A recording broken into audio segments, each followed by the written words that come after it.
Friends, welcome to my YouTube channel retail management skill classes bye AKM। अगर आपको मेरी ये वीडियो पसंद आए तो प्लीज़ इसे शेयर करें, कमेंट करें और मेरे चैनल को सब्सक्राइब करें। आज हम qualification pack retail sales associate के अंदर national occupational standard to create a positive image of self and organisation in the customers mind करने जा रहे हैं कि हम इसका मतलब है कि हम कस्टमर के माइंड में अपनी और अपनी ऑर्गेनाइजेशन की पॉजिटिव इमेज या अपनी छाप कैसे छोड़ सकते हैं। सो इसी के ऊपर ये नेशनल ऑक्यूपेशनल स्टैंडर्ड जो है बेस्ड है। इसको करने से पहले हम इसके अंदर जो परफॉर्मेंस क्राइटेरिया हैं जो एक सेल्स एसोसिएट को परफॉर्म करने होते हैं उसको वन बाय वन इनोमरेट करेंगे। देन उसके बाद एक केस स्टडी करेंगे जिससे आपको ये क्लियर हो जाएगा कि किस तरह से एक कस्टमर के माइंड में ऑर्गेनाइजेशन और अपनी पॉजिटिव इमेज क्रिएट की जा सकती है। तो स्टार्ट करते हैं पहले परफॉर्मेंस क्राइटेरिया से। ये जो परफॉर्मेंस क्राइटेरिया हैं ये टोटल 3 एलिमेंट्स में डिवाइडेड हैं। सो फर्स्ट एलिमेंट है establish effective rapport with customer, जिसके अंदर परफॉर्मेंस क्राइटेरिया हैं PC1 meet the organisation standards of appearance and behaviour, PC2 greet customer respectfully and in a friendly manner, PC3 communicate with the customers in a way that makes them feel valued and respected, PC4 identify and confirm customers' expectations, PC5 treat customer courteously and helpfully at all times, PC6 keep customers informed and reassured, PC7 adapt appropriate behavior to respond effectively to different customer behavior। सो इस तरह से first element establish effective rapport with customer कि किस तरह से हम customer के सामने अपनी अच्छी रैपो बना सकते हैं। इसके अंदर 7 परफॉर्मेंस क्राइटेरिया हैं। एलिमेंट टू है हमारे पास रिस्पॉन्ड अप्रोप्रिएटली टू कस्टमर कि किस तरह से हम कस्टमर के क्वेश्चन आंसर या उससे बातचीत करेंगे, किस तरह से रिस्पॉन्ड करेंगे। उसके अंदर हमारे पास टोटल 5 परफॉर्मेंस क्राइटेरिया हैं। PC8 है respond promptly to a customer seeking assistance, PC9 select the most appropriate way of communicating with the customer, PC10 check with the customers to ensure complete understanding of their expectation, PC11 respond promptly and positively to customers question and comments, PC12 allow customer time to consider his or her response and give further explanation when appropriate।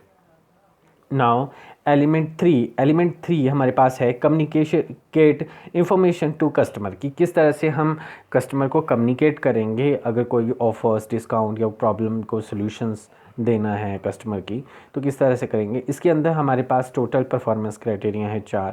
PC13 quickly locate information that will help customer, PC14 give customers the information they need about the services और the product offer by the organisation, PC15 recognize information that customer might find complicated and check whether they fully understand, PC16 explain clearly to the customer any reason why their needs or expectation cannot be met।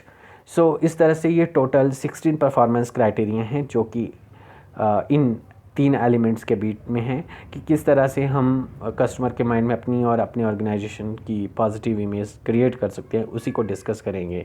But before discuss करने से पहले एक हम case study करते हैं जिससे आपको clarify हो जाएगा कि किस तरह से ये इमेज पॉजिटिव इमेज क्रिएट की जा सकती है। तो स्टार्ट करते हैं केस स्टडी से। सो केस स्टडी जो है स्टार्ट कर रहे हैं हम। Ramesh enters AKM electronic store, he wants to buy a laptop. Ramesh जो है एक कस्टमर है जो कि AKM इलेक्ट्रॉनिक स्टोर में जाता है और उसको एक लैपटॉप परचेज़ करना है। He ask the first sales associate he see about that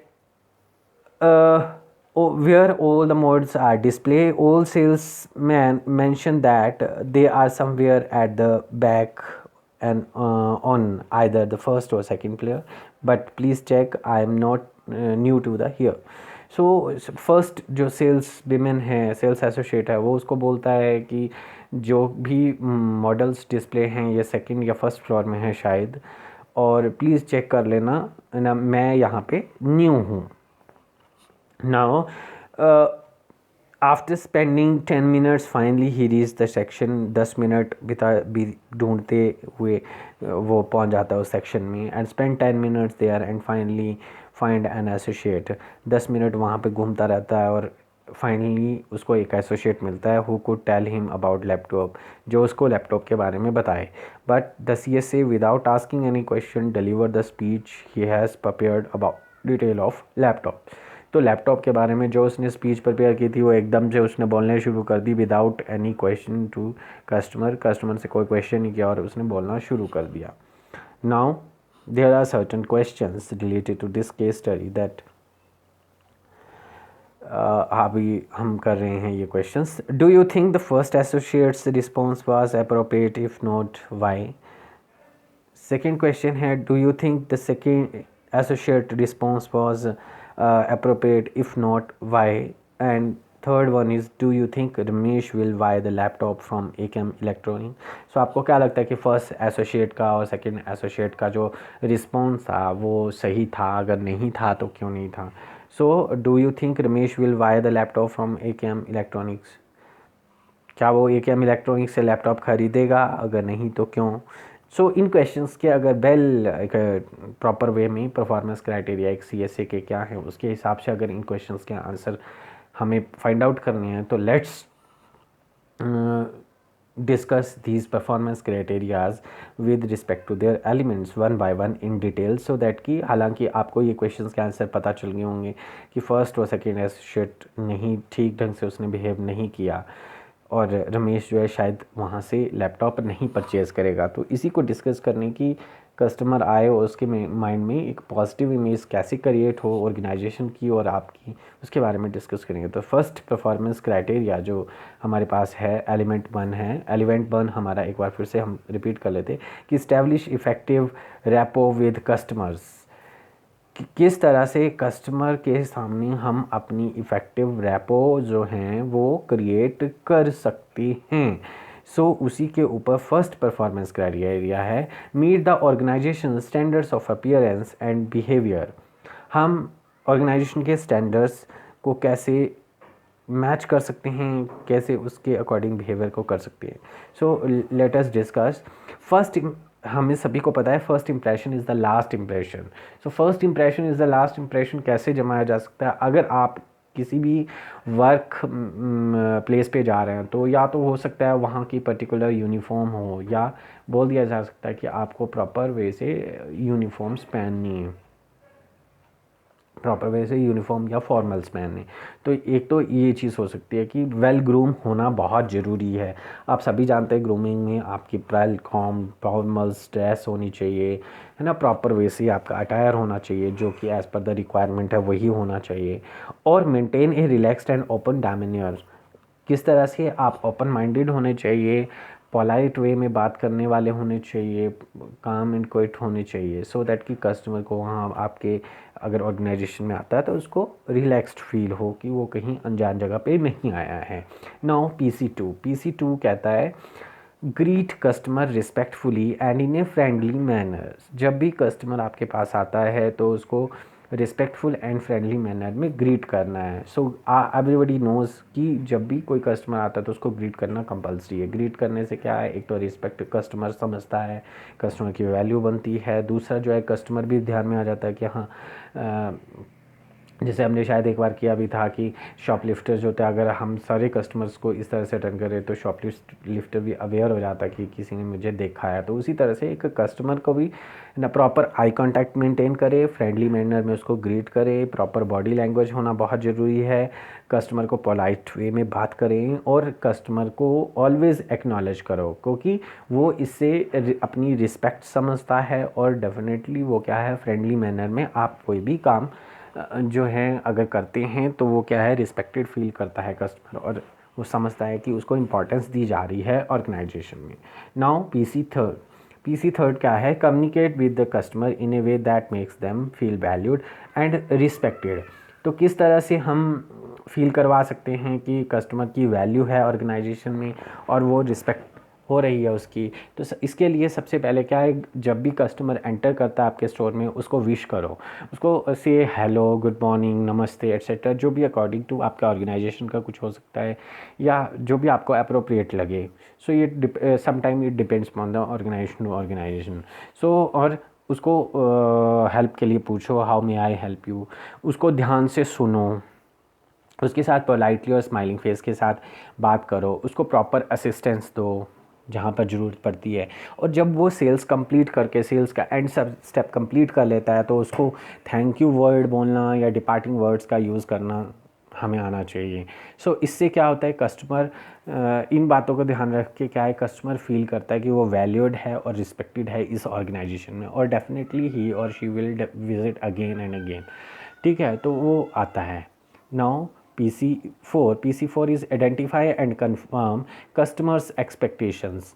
so हम किस तरह से कस्टमर की एक्सपेक्टेशंस को आइडेंटिफाई कर सकते हैं, किस तरह से हम कंफर्म कर सकते हैं। तो जब भी कस्टमर आता है तो आपको जब उसको ग्रीट करते हो, ग्रीट करने के बाद आपकी रिस्पॉन्सिबिलिटी बनती है कि कस्टमर को ध्यान से सुने, actively listen the customer, concentrate on customers, concentrate करें कस्टमर पे, ध्यान इधर उधर नहीं भटकाना है, आई कांटेक्ट मेंटेन करें, क्या कस्टमर कह रहा है उसको ध्यान से सुनना है, अगर ज़रूरत पड़ती है तो पैराफ्रेज करना है, और ज़रूरत ये भी अगर ज़रूरत पड़ती है तो नोट बनाना पड़ता है तो कोई नोट भी बना के रख लो, सो दैट कि इससे कस्टमर को फील हो कि उसको रिस्पेक्ट दी जा रही है, उसकी बात को ध्यान से सुना जा रहा है ना। और जब ये बातें की जाती हैं तो इनडायरेक्टली और डायरेक्टली आपको पता चल जाता है कि एक्चुअल में कस्टमर की क्या नीड है।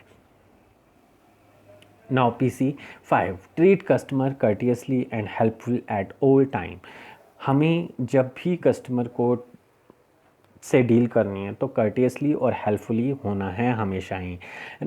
ऐसा माना जाता है कि being courteous, as a being courteous अगर कोई पर्सन रहता है ना, तो वो हमेशा दूसरे पर्सन द्वारा जो है अप्रिशिएट किया जाता है। तो उससे क्या होता है, क्योंकि पर्सन को भी लगता है कि वो रिस्पेक्टेड फील किया जा रहा है, तो नेचुरली इस ऑर्गेनाइजेशन में उसका ध्यान रखा जाएगा। हमेशा हमें courteous word like thank you, please, welcome words का यूज़ करना है, और ये कहीं ना कहीं दूसरे के माइंड में पॉजिटिव मैसेज भी देता है और इम्प्रेशन भी जमाता है।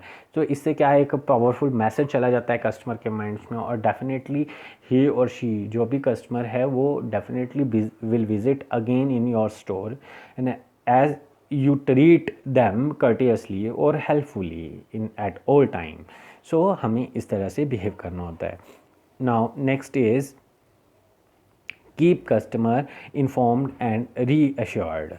अब इन्फॉर्म एंड रीअश्योर्ड का मतलब है कि हमें कस्टमर को हमेशा एश्योरेंस देनी है, इन्फॉर्म करना है, तभी वो एक हैप्पी कस्टमर बनेगा ना। और एक इन्फॉर्म अगर हम कस्टमर को वेल इन टाइम इन्फॉर्म करते हैं तो इससे क्या आता है, एक तो लॉयल्टी बनती है और दूसरा क्या है, कस्टमर का ट्रस्ट बिल्ड होता है ऑर्गेनाइजेशन पे, है ना। और कस्टमर को भी कहीं ना कहीं ये फील होता है कि मेरे लिए इतना वर्क हार्ड कर रहे हैं, मेरी प्रॉब्लम को सॉल्व करने के लिए या मेरी जो रिक्वायरमेंट है उसको लेकर इतना ज़्यादा मेहनत कर रहे हैं, तो उससे क्या होता है ना, कस्टमर सेटिस्फाई फील करता है और लॉयल और ट्रस्ट फील वर्दी बनता है कस्टमर, और डेफिनेटली वो रीविज़िट करता है आपकी ऑर्गेनाइजेशन में फॉर परचेज, या वर्ड ऑफ माउथ भी पॉजिटिव स्प्रेड करता है।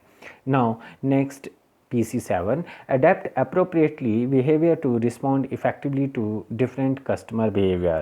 so जो भी कस्टमर विजिट करते हैं आए दिन आपके स्टोर में, उनके हर पर्सन के अपना अपना बिहेवियर पैटर्न होता है। तो कहीं ना कहीं हमें क्या है, इन जो कस्टमर हैं, जो डिफरेंट बिहेवियर पैटर्न के कस्टमर हैं, इसके अकॉर्डिंगली हमें बिहेव करना है, रिस्पॉन्ड करना है। सो वो किस तरह के पर्सन हो सकते हैं, फर्स्ट इज़ काम बिहेवियर। काम बिहेवियर जो कस्टमर है वो क्या है, कोई भी डिटरमाइंड थॉट नहीं होता, है ना। और इनको डील करने के लिए फ्रेंडली कन्वर्सेशन आप स्टार्ट करें, और जो भी वो मांगते हैं उसको उसके बारे में पूरी तरह से एक्सप्लेन करें। इस तरह से उनका हार्ट जो है वो जीता जा सकता है, उनका हार्ट जो जीत सकते हैं आप, और आप सामान को बेच सकते हैं। नेक्स्ट इज टॉकेटिव और आर्ग्यूमेंटेटिव बिहेवियर। टॉकेटिव और आर्ग्यूमेंटेटिव बिहेवियर नाम से पता चल रहा है कि बहुत बात होनी या आर्ग्यूमेंट करने वाला कस्टमर। सो वो ऐसा कस्टमर होता है जहाँ पे क्या है, कस्टमर जो है बहुत ज़्यादा बातें करता है, फॉल्ट ढूंढता है हर चीज़ में। तो इन कस्टमर को डील करने के लिए हम क्या करेंगे, आप जो भी वो कन्वर्सेशन कर रहा है, जैसे ही वो छोटा सा पॉज लेता है एकदम से शिफ्ट मार दो प्रोडक्ट की डेमोन्स्ट्रेशन पे, सो दैट कि उसको बात करने का ज़्यादा मौका ना मिले। डिसबिलीविंग बिहेवियर का कस्टमर वो कैसा होता है, जो suspicious about the product, always doubtful होता है, सस्पिशियस होता है प्रोडक्ट को लेके। इस तरह के कस्टमर को हैंडल करने के लिए उनके सारे डाउट्स जो हैं वो रिमूव कर दो, तो डेफिनेटली क्या होगा, वो मान जाएगा।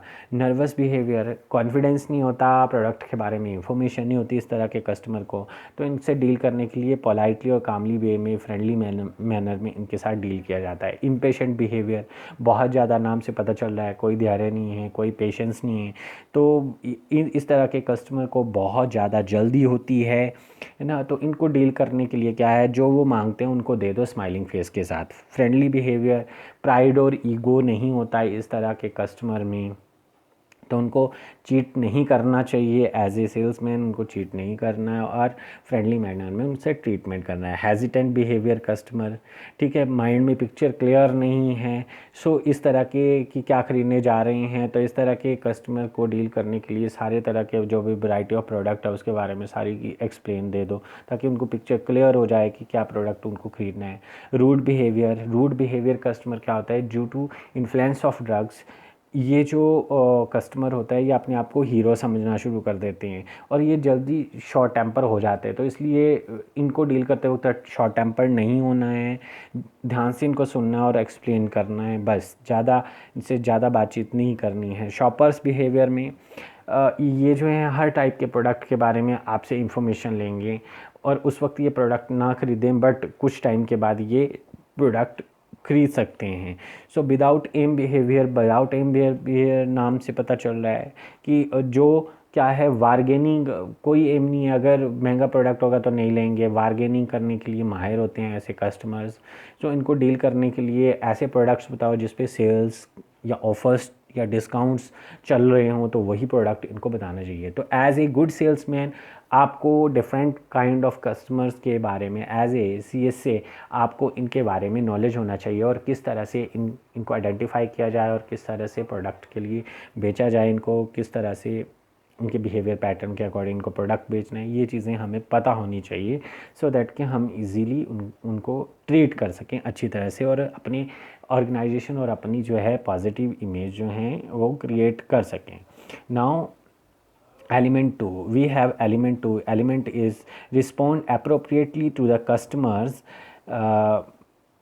किस तरह से हमें कस्टमर को सही ढंग से अप्रोप्रिएटली डील करना है, रिस्पॉन्ड देना है किसी बात का, अगर हमें से कस्टमर कुछ पूछता है, सो किस तरह से ये चीज़ कर सकते हैं। इसमें PC8 है, respond promptly to a customer seeking assistant. जो भी कस्टमर आता है उसको इमीडिएट बेसिस पे हमें कस्टमर को असिस्टेंस देनी है।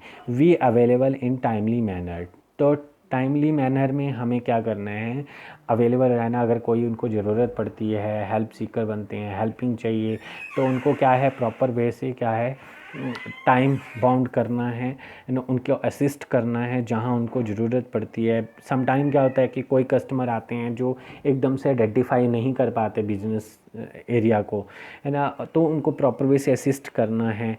और कस्टमर ये भी ढूंढते हैं कि अगर उनको कोई प्रॉब्लम आ रही है तो टाइमली मैनर में उसको सॉल्यूशन मिले उस प्रॉब्लम का, सो दैट कि वो अपने प्रोडक्ट को परचेज़ कर लें। बट अगर हम ऐसा नहीं करते हैं तो कहीं ना कहीं it will create negativity about the organisation और द CSA, सो जिस वजह से हमारा बिजनेस जो है किसी और डायरेक्शन में भी जा सकता है। Now the next one is PC9. Select the most appropriate way of communicating with the customer.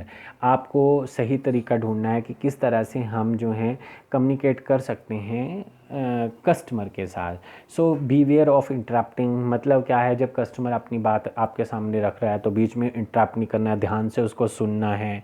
Negative question जैसे लाइक नो, विजी, इस तरह के वर्ड्स का यूज़ नहीं करना है. इससे क्या है, नेगेटिव इंप्रेशन आता है कि ये तो पहले से भी जाएगी, मेरा काम नहीं करेगा, है ना, मैं नहीं कर सकता, है ना. तो इस तरह के वर्ड्स नहीं क्रिएट करने. अगर इस तरह के वर्ड्स क्रिएट होते हैं तो कहीं ना कहीं कन्फ्यूज़न क्रिएट हो जाता है ना. और पॉजिटिव स्टेटमेंट्स का यूज़ करना है, यस सर, है ना. अगर आपको टाइम लगना है किसी प्रॉब्लम को सॉल्व करने के लिए तो कस्टमर को इन्फॉर्म करो. तो use of positive statement, sorry sir अभी नहीं, बट आपका इतने टाइम के बाद ये पर्टिकुलर वर्क जो हो जाएगा, ये आपका जो प्रॉब्लम है सॉर्ट आउट हो जाएगा. So use positive words. Appear eager to help, हमेशा कस्टमर की हेल्प करने के लिए तैयार रहना है. Because customer is the king of the market, सभी जानते हैं. अगर हमारे पास कस्टमर नहीं है, अगर वो positive word of mouth spread नहीं करेगा तो कहीं ना कहीं नेगेटिविटी आएगी और क्रिएट जो इमेज है ऑर्गेनाइजेशन की या सीएससी की, वो पॉजिटिव नहीं जाएगी. Now the PC10, check the customer to ensure complete understanding of their expectations. So जो किसी कस्टमर की एक्सपेक्टेशंस हैं वो अंडरस्टैंड सही ढंग से होगी, इसको इंश्योर करना भी क्या है, एक सीएसए का काम है. उसके लिए क्या है, सबसे पहले understand customer is the key to give good services. So अच्छी सर्विसेज देने के लिए कस्टमर को सही तरह से पहचानना बहुत ज़रूरी है. इसके लिए आपको एक्टिवली सुनना पड़ेगा, कस्टमर को अटेंटिव होकर सुनना पड़ेगा. और कस्टमर को की एक्सपेक्टेशंस को पहचानने के मेनली 3 तरीके हैं. First is put your self in the shoes of the customer and try and look at your business from the point of view of customer. तो आपको क्या करना है, put your self in the shoes, आप अपने आप को customer की जगह पे रखना है और देखना है उनके नज़रिए से अपनी ऑर्गेनाइजेशंस को, क्या हम उसके एक्सपेक्टेशंस को फुलफ़िल कर पा रहे हैं या नहीं कर रहे हैं. Second is to collect the data and study the behaviour, कि बहुत सारे कस्टमर्स का डाटा ले लो, उनके बिहेवियर पैटर्न चेक करो और फिर स्टडी करो और उसके बेस से आइडेंटिफाई करो कि किस तरह की एक्सपेक्टेशंस एक कस्टमर की हमसे या हमारी ऑर्गेनाइजेशन से हैं. या सिंपली उनसे पूछ लो कि आपको क्या चाहिए, ठीक है.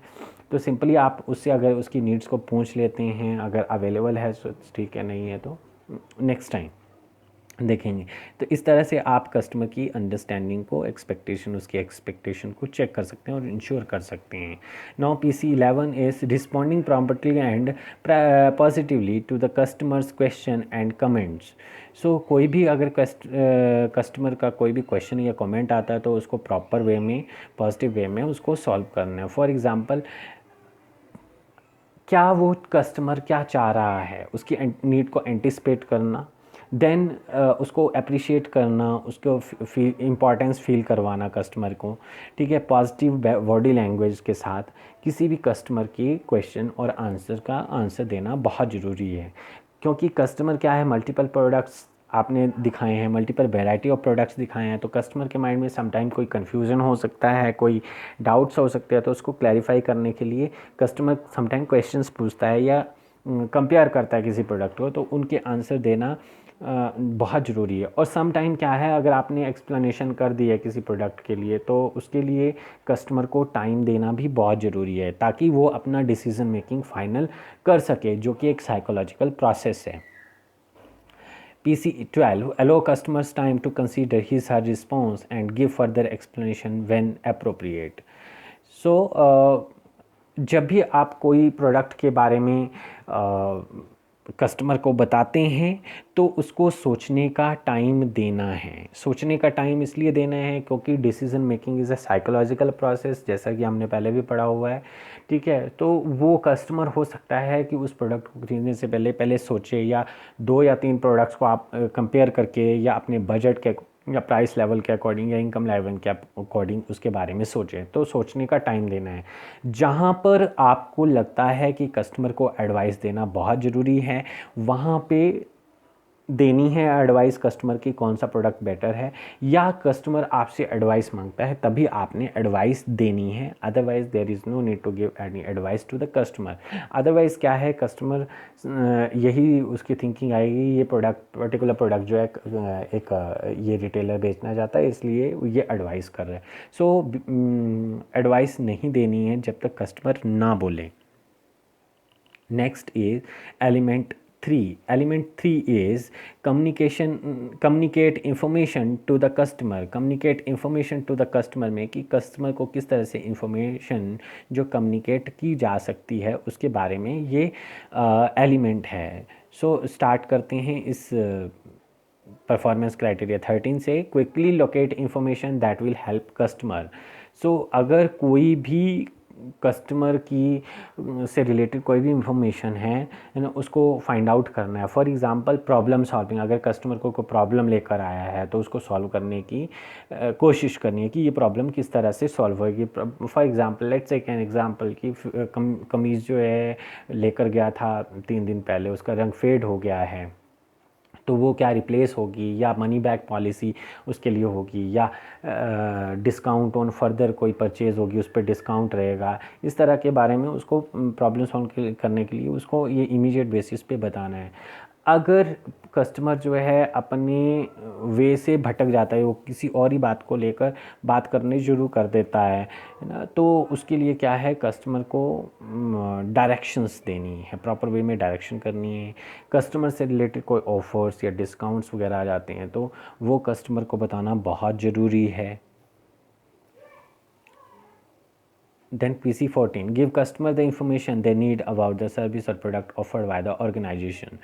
So customer को always जो प्रोडक्ट एक ऑर्गेनाइजेशन ऑफ़र कर रही है उस प्रोडक्ट्स के बारे में बताना बहुत ज़रूरी है। Don't make false commitment and false statement, और कमिटमेंट प्रोडक्ट को लेकर कुछ भी नहीं करनी है। कोई अगर कस्टमर को प्रॉब्लम आती है, अगर आप नहीं सॉल्व कर पा रहे हैं, टाइम लगना है, तो उसके बारे में कस्टमर को ज़रूर इन्फॉर्म करना है।